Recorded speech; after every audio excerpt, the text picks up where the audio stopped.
Good morning. Yes, it is. It's Friday, September 15th. We're halfway through the month. And 3 minutes after 5 in the morning. Yes, a.m. While most of you whippersnappers are still in bed, us farmers get up early. I'm usually up by 4, and I enjoy this time working on videos. I don't have anybody bothering me. The employees don't come in till 6:30 or after, so this is our time. So I thought today we would talk a little bit more on managing your customers, especially with fall here. And a lot of you guys having concerns of slowing down maybe, the number of people coming in to get a service done. And then I wanted to talk about becoming partners and friends and networking in your area with what most would deem as competition, as well as other people, but mainly competition. All right, so we're coming into fall. Most shops that are doing just the repair side of it, service side of it, that have seen a slowdown. The summer's winding down. We're supposed to get another warm spell again this coming week. And if the weather holds like it has for the past 3 or 4 years, we're going to have warm temperatures right into November.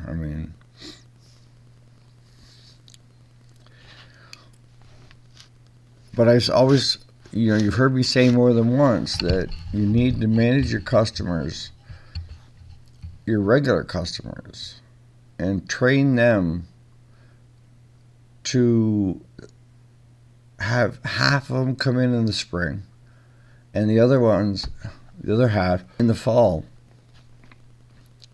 so that you have work more spread out. It's not all just on top of you, the pressure. People want their lawnmowers, they want their lawn and garden equipment, and they want it yesterday. How do you do it? How do we do it? Simple. We started off with, if you do it in the fall, we'll give you a discount. Could be 10%, 15%. You have to give people the incentive to spend the money in the fall, when most of them are thinking, I don't have to worry about that until spring. But spring will come quick enough and they'll still end up paying you. But we offer discounts and so forth, and we offered it to our regulars first, to see if any of them were interested in doing it. What I found, it wasn't so much the discounts that we had offered. It was simply just visiting with the customer and explaining the pros and cons of the fall or spring service.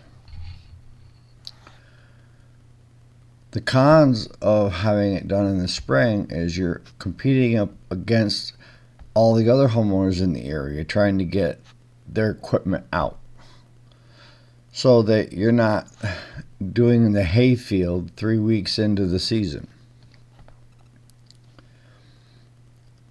And it was simple. Just being honest by saying, look, if you come in and have us do it in the fall,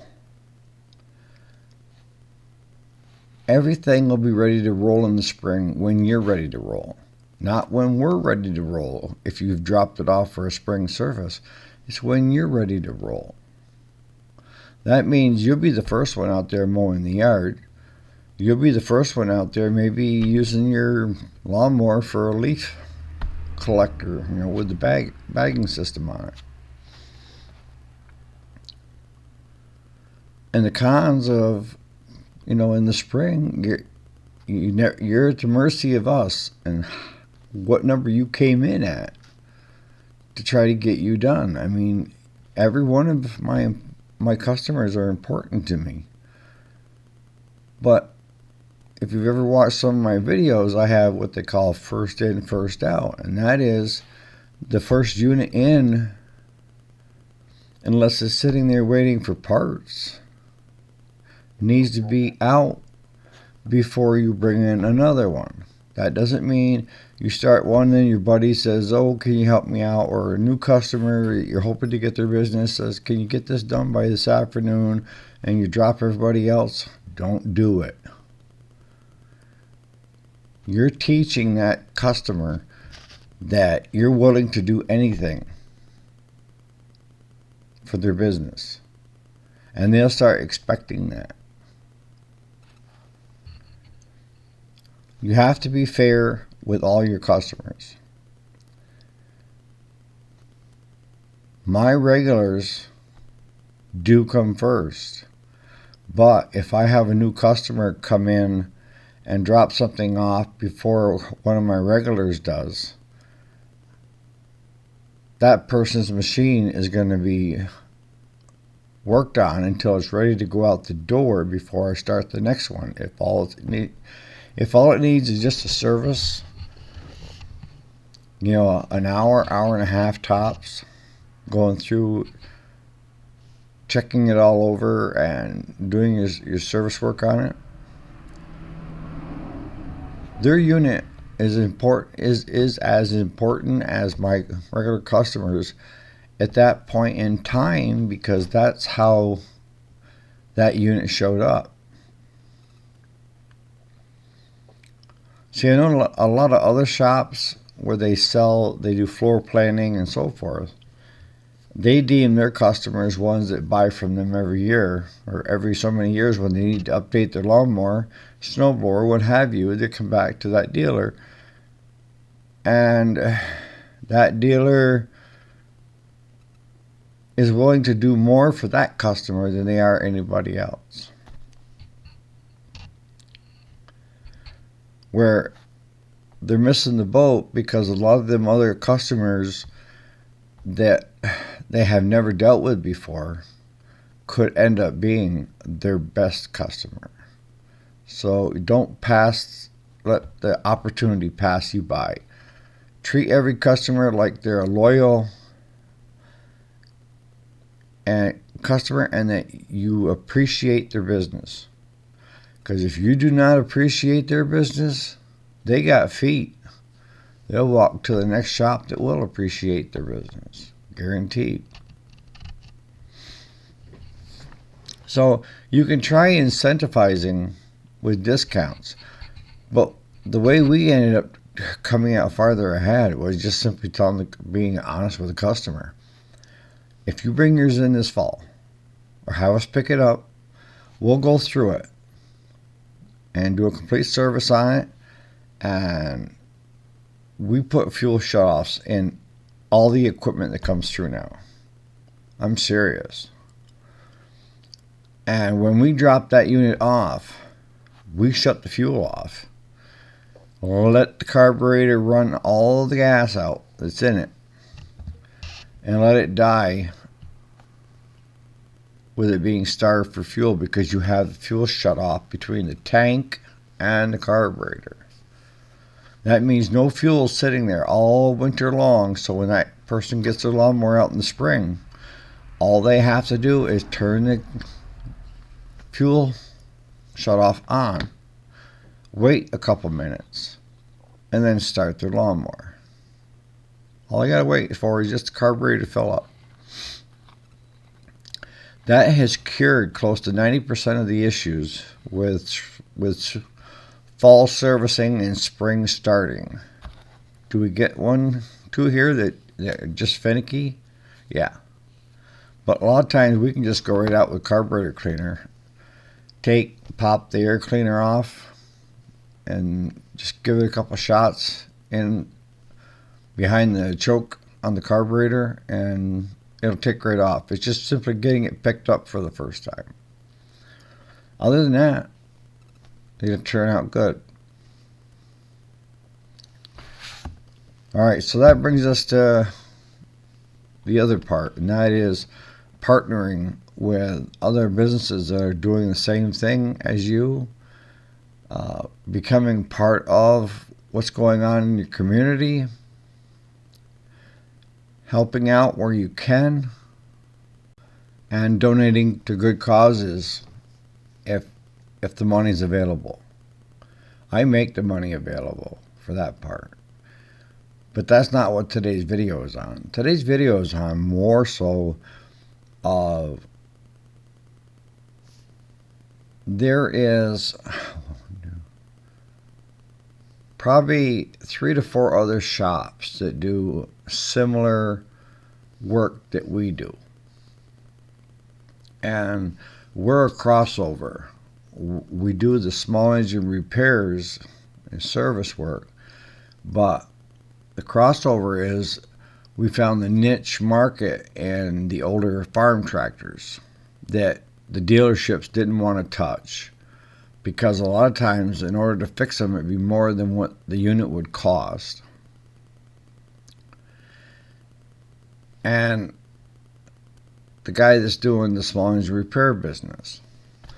Now, I learned a long time ago, one of the first things I did when I got started was,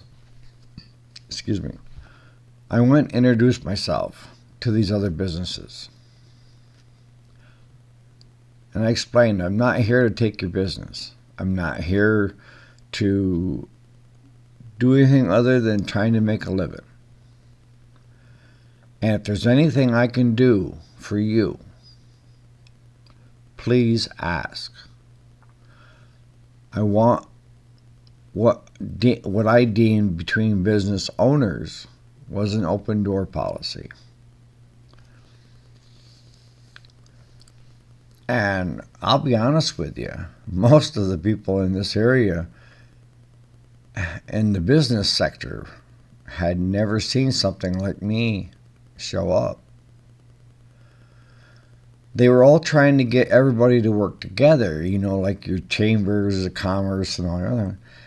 But the problem with business owners are they tend to be, what's the right word here? Driven, bullheaded, very independent. So they're not. The vocabulary of playing nice and getting along with each other a lot of times doesn't come into that mantra of what business owners technically are. They didn't get to where they're at by being good old boys. A lot of them give up a lot of stuff. They struggled. They had their failures that they turned into positives by learning from their failures. And they are where they are because of who they are. We had mentioned in a previous video, one of you guys had commented that you had worked for this business that was very profitable. And I think Amos mentioned about his own business. That once you take the leader out of the bunch, unless you replace it with as good as a leader, that business will start to fall apart, because the new owner may have got money, but maybe not a lick of business sense. And if they don't have key people in place that can manage that business, and if they aren't the type of person that is able to manage people, then good chances are, because their priorities are not in the same place, that business will fail.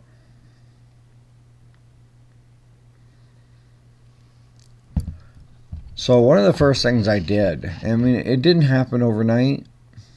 No. And actually, friends of mine that are in the automobile repair business, they started a similar idea, concept, and they wanted me to come to they meet every other week at a local restaurant for drinks and dinner, but they don't start till like 7, 8 o'clock at night. And this puppy, he gets up at 4 o'clock in the morning. Most times, I'm thinking about bedtime by 7:30, 8 o'clock. I've had a good day. I'm ready for bed. I do not want to go out and have cocktails and a steak and talk business. I've done business all day long.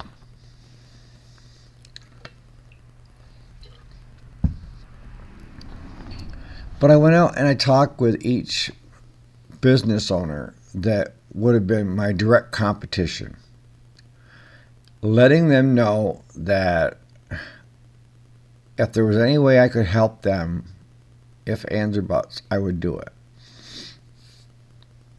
And one of the ways that I helped out one of my main competitors is they had no IT sense. They used radio, TV, and print ads because all those they had done over the years, but they also were doing large floor planning, so they were co-opted, which meant that the manufacturers or distributors or somebody on that side of the fence that's selling them the stuff is paying for up to 60-70% of that ad that you're hearing on the radio, that you're seeing in print or on TV. They're not paying the whole shot. The business owner isn't. No, they're paying a percentage. But the one thing that they wanted that they didn't know how to do was they simply wanted a website. So I asked them, I said, I'm here. You know what I do. I mean, this is what I do for a living. What functions do you want this website to accomplish? And because there was 3 owners, so I sat down with the 3 of them. So what are you trying to accomplish? And they said, well, we hope that it would possibly bring in more business. We could have our business hours on it. We could have our contact information, phone numbers, maybe links to the manufacturers and what brands we carry. Pretty much a static website. And what I call a static website. Static website is something that is the same no matter what. It never changes. Where if you have e-commerce, that's ever changing. And if you have like a blog type website where you're adding stuff all the time, that's ever changing. And then if you have sections where people can ask you questions and you respond, that's ever changing. Static is typical anywhere from a 1 to a 5-page, what I call 5 pages, 5 different sections for the website. I said, all right. So I brought my camera with me. Let me take some pictures and I'll throw something together for you. And I started taking pictures of the business, the owners, their wares, writing down what they were carrying, which I already knew mostly. Because at that point in time, we were just starting out locally, but we were already in gear online, selling there. So I did that, and while I was out taking pictures of the building, I noticed that they had 70 to 80 used riding lawnmowers sitting there on the side. And I asked, I said, John, what are you doing with all those lawnmowers? Well, they're for sale. How many do you normally sell of those a year? Not many. So, well, how about this? Let's walk right down each row and you tell me what you want for each one of these. So we did. I took a picture or two of each one, Some of the better ones I took more than 3 or 4, but I went down through and we took a picture and a price and a description quick on each one. And I went down through that whole row. I spent close to an hour and a half, 2 hours with him just doing that. So I came back, and the easy part was creating a website. I knocked it down probably in an hour, hour and a half of just a generic, just to kind of show them, show them, the three of them, that this is what we can do. So then I sat down and I made another page, and that was used equipment. And I went down and I listed all the lawnmowers that they have for sale, all the riders, what they were asking for it. And within 3 days, John was calling me, telling me, take that website down.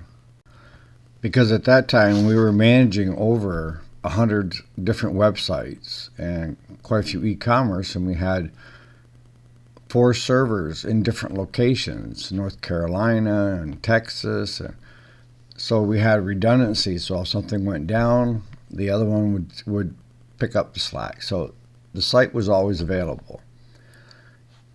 So not only could I create a site, I also could host the site. I said, what?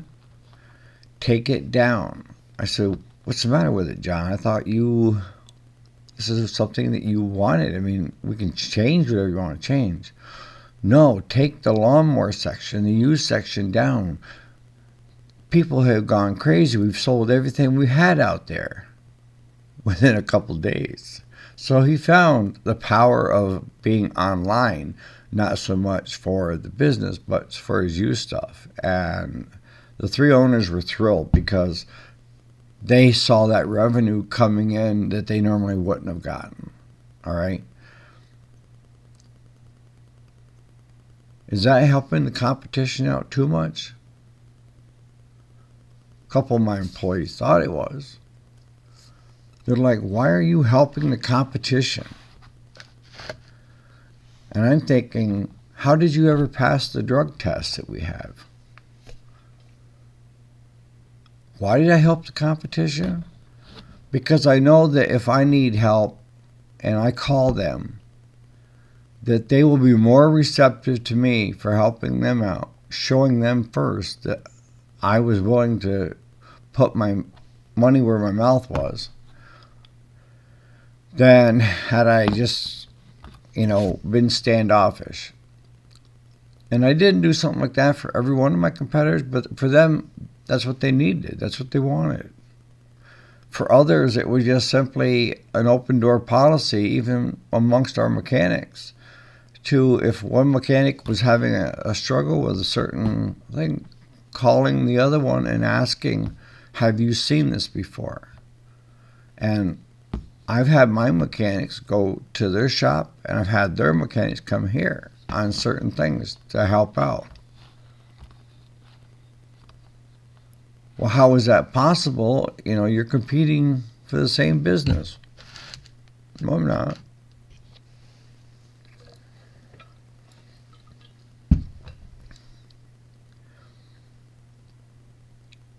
Most of my competitors have been at it longer than I have. That's fact. Most of these they're not big corporate giants. They're individuals trying to make a living. And they've built up their customer base.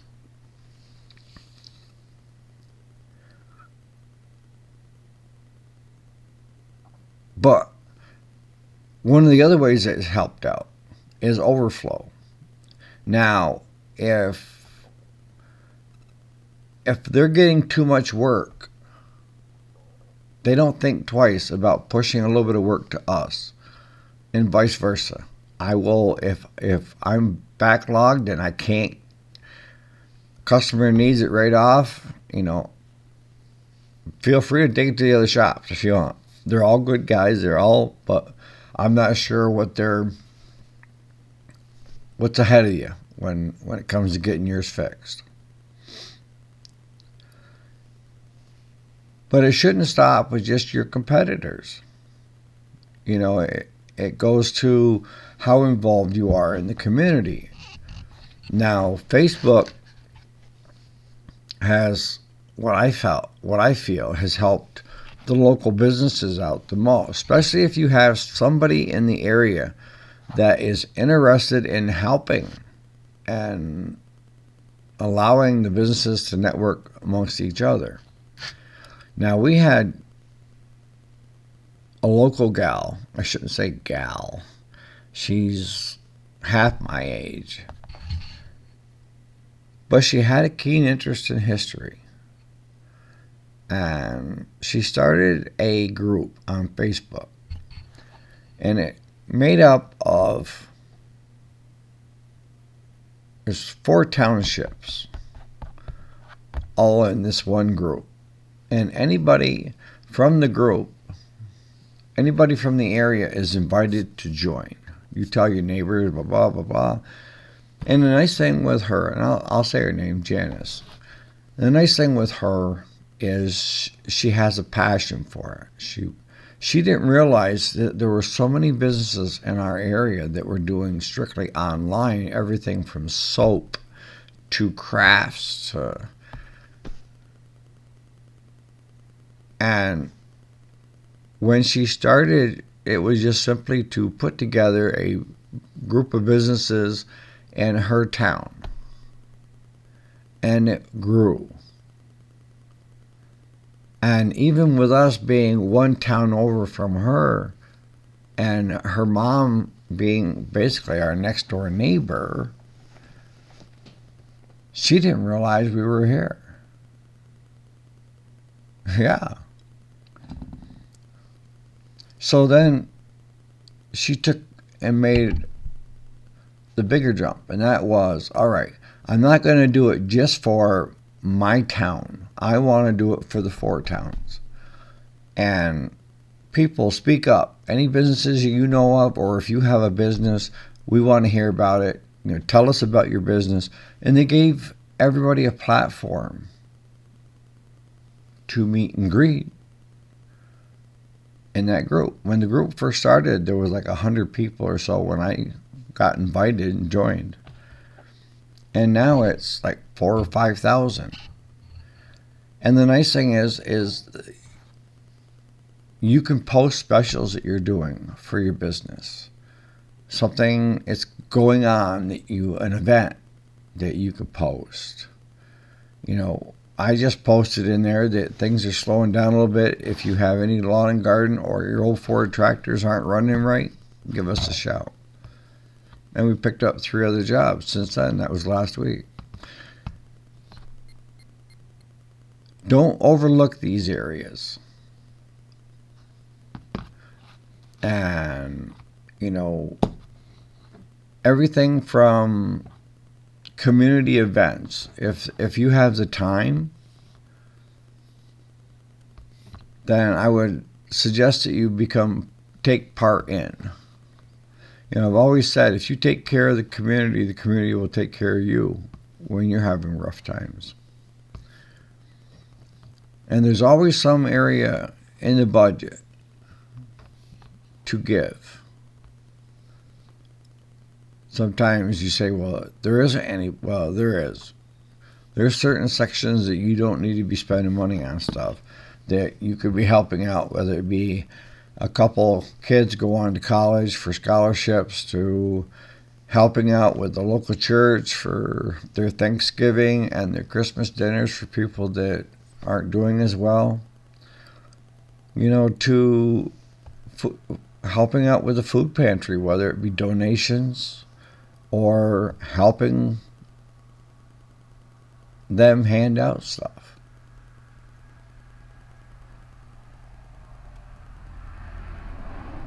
So I hope some of this has resonated with you of different things that you can do and why it's important to network with your AKA competitors and turn them into friends and everybody work together.